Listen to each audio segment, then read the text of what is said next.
ये कहानी प्राचीन समय की है। एक दिन माँ लक्ष्मी भगवान विष्णु से पूछती हैं, प्रभु, मेरे मन में एक शंका उत्पन्न हो रही है। इस संसार में आप ही मेरे इस प्रश्न का उत्तर दे सकते हैं।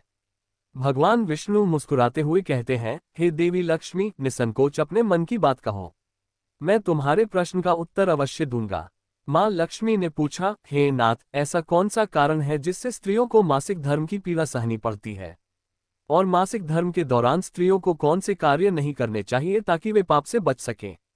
भगवान विष्णु ने कहा, देवी लक्ष्मी, तुम्हारा ये प्रश्न संपूर्ण मानव जाति के कल्याण हेतु अत्यंत महत्वपूर्ण है। मैं तुम्हें बलराम नामक एक व्यक्ति के जीवन में घटी घटनाओं के माध्यम से इसका उत्तर दूंगा। इस कथा के श्रवण से ही मनुष्यों के सारे पाप नष्ट हो जाते हैं। इसके बाद भगवान विष्णु ने कथा सुनाना आरंभ किया। प्राचीन काल में एक ब्राह्मण बलराम नाम का व्यक्ति था जो अपने धर्म और कर्तव्यों का पालन करता था।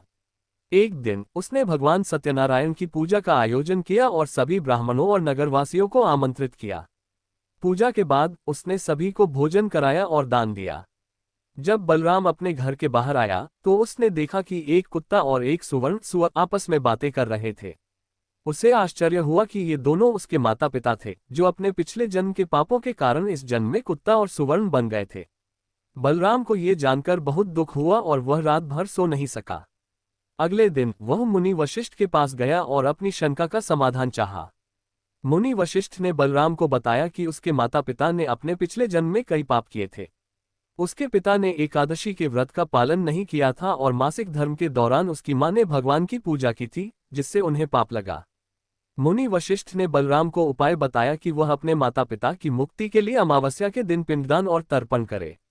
बलराम ने ऐसा ही किया और उसके माता पिता को मुक्ति मिल गई।